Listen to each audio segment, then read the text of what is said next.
अस्सलाम वालेकुम। आज आपको इफ़्तार के लिए एक बहुत ही मज़ेदार चिकन की रेसिपी बनाना बताऊंगी। बहुत इजी है रेसिपी, लेकिन टेस्टी उससे भी ज़्यादा है। तो चलिए चलते हैं रेसिपी की तरफ। सबसे पहले दही लेना है। दही कोशिश कीजिए गाढ़ा हो, ना हो तो छलनी में छान कर इसे थोड़ा सा गाढ़ा कर लें।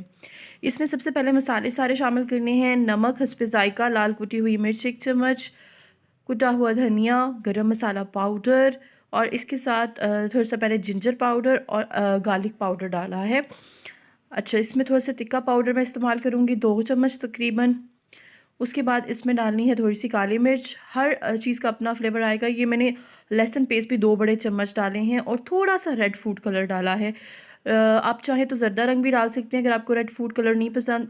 इससे जो चिकन है ना, उसका जो कलर है ना, वो आप आगे चल के देखिएगा कि कितना मज़े का आता है। सारे मसाले जो दही में अच्छे से मिक्स कर लेने हैं और फिर इसमें चिकन डालना शुरू करना है। चिकन के जो बड़े पीसेस हों उन पर कट लगा लें, बाकी ऐसे ही डाल दें। ये आप ऐसे कर सकते हैं कि सुबह आप इसे मैरिनेट करके रखें और इफ़्तार में इसे बनाएं।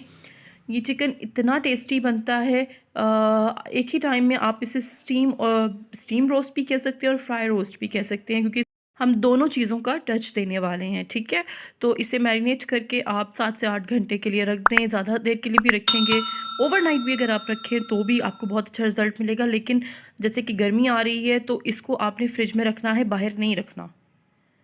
तो तकरीबन 6 से 7 घंटे बाद ये देखिए, थोड़ा सा मैंने ऑयल डाला है। देखें सारा डिप भी नहीं हुआ, क्योंकि हमने इसे स्टीम फ्राई करना है। ठीक है। अच्छा, अब ऑयल को अच्छा खासा गरम करना है, तेज़ गरम करना है। उसके बाद इसमें सारे पीसेस रख देने हैं ऊपर। पीसेस के ऊपर पीसेस नहीं रखने, यानी कि आपके जो पीसेस हैं वो पैन से टच होने चाहिए। फिर इसे ढककर आप रख दें मीडियम फ्लेम पर, और कुछ मिलते हैं कुछ देर बाद। अच्छा, अब देखिए कुछ देर बाद नीचे से तो ये अच्छे से बन गया होगा। चिकन का जो अपना पानी निकला है उसी में चिकन गल गया है।